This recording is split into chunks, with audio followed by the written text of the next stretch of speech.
vocabulary building for primary students.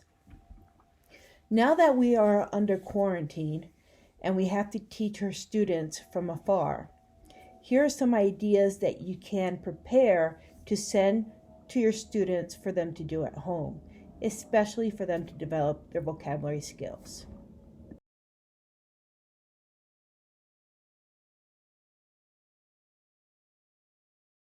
Before we start, let's reflect on what Stephen Stull stated. Vocabulary knowledge is knowledge. The knowledge of a word not only implies a definition, but it also implies how that word fits into the world. In other words, you will know when your students learned a new vocabulary word when they use it freely to express their thoughts, feelings, and ideas.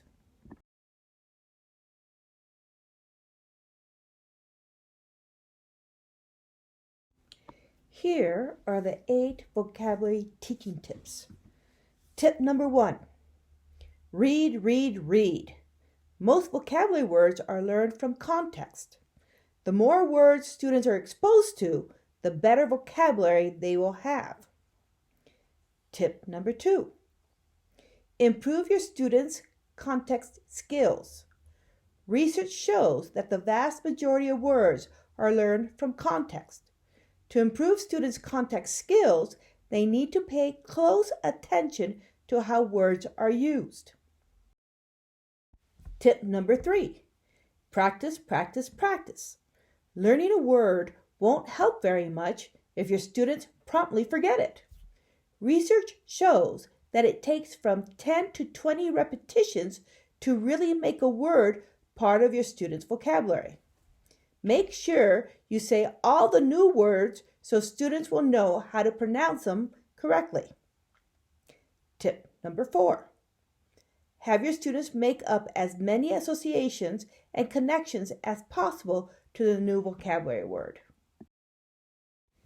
Tip number 5, get your students in the habit of looking up words that they do not know. Tip number 6, have your students create vocabulary lists. Tip number 7, after teaching a set of words, give your students a vocabulary test or play games that test their knowledge. This will help them learn new words and also let them know how much progress they're making. Tip number 8, get excited about words. Teachers' enthusiasm influences students' learning. The students will come to appreciate the sometimes subtle differences between words.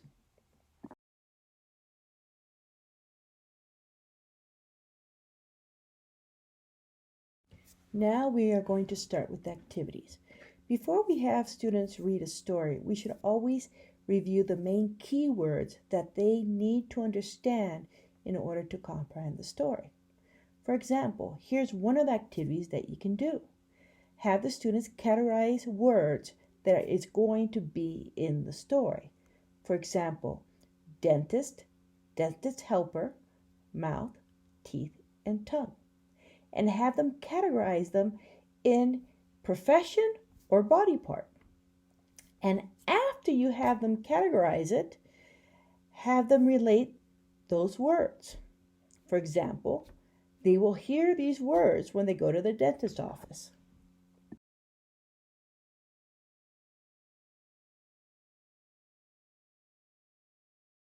Today, I am going to read to you the story Going to the Dentist.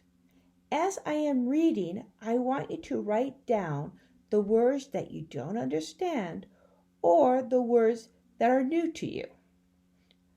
Let's start. Going to the Dentist, written by John Russell. I'm going to the dentist. I'm a little scared.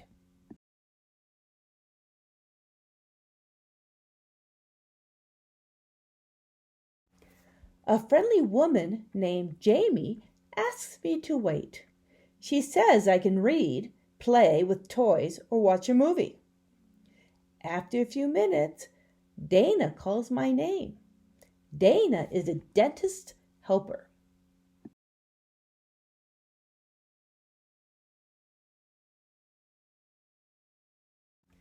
Dana shows me around the office. She teaches me how to clean my teeth at home. Dana says she will make my teeth super clean. She shows me the tools she will use. Some of the tools look scary, but the cleaning doesn't hurt.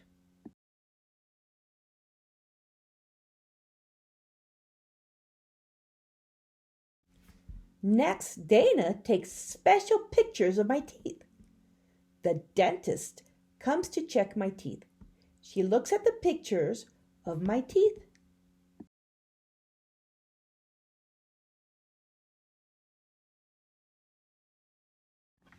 The dentist says I need a filling. I will have to come back another day. I asked if getting the filling will hurt. The dentist says it won't hurt much because it will be small.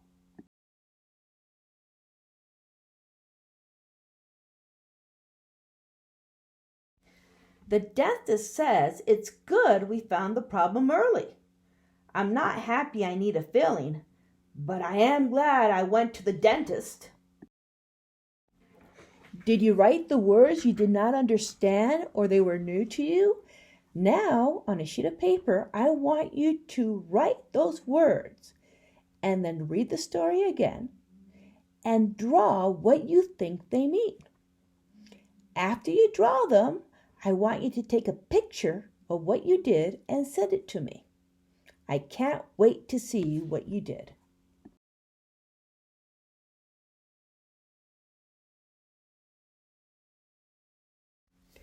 Personalizing word learning allows the students to relate the word in their own lives.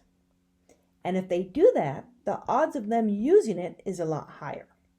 So, for example, in the story that they just read, the girl will need a filling. You would have to explain to the students what is a filling. A filling is a substance that will cover the hole in your tooth.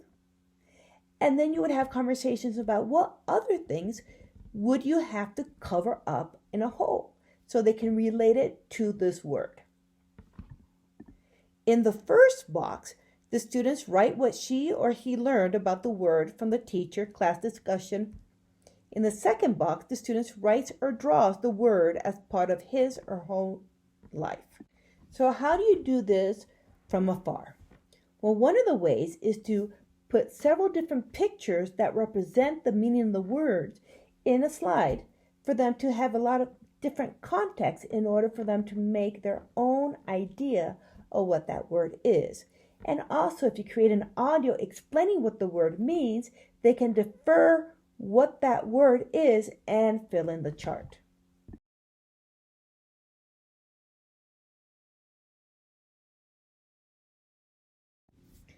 Semantic feature analysis.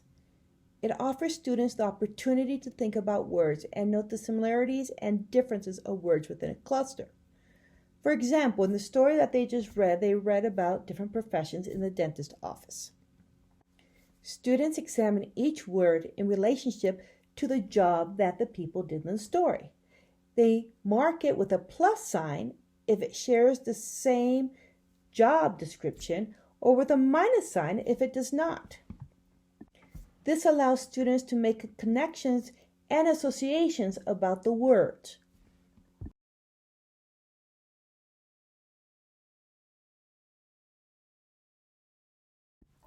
Building words. Having students write as many words that they can based on the root gives them an idea of what words mean when they find it in a context that they're unfamiliar with. So when you focus on prefix, suffixes, and roots, that gives you clues of what the words mean.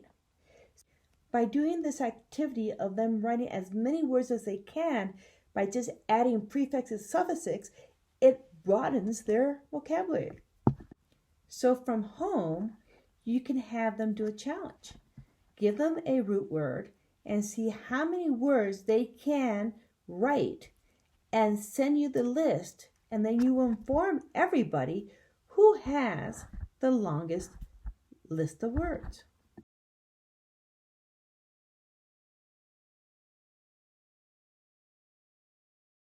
Story writing is such a powerful tool for vocabulary development. So you would give them a list of 10 words, and they would have to choose 5 out of the 10 in order to write a story. Since your students are not at home, I highly recommend that you use Story Jumper. Story Jumper is an excellent software where students can create their story any way that they want. The only catch is that they have to use at least 5 of the vocabulary words in context. I will be adding a link below.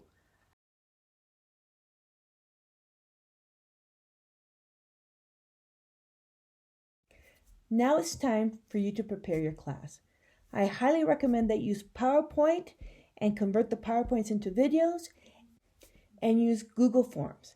Google Forms allows you to ask your students questions, and they will collect and organize all their responses. Have fun!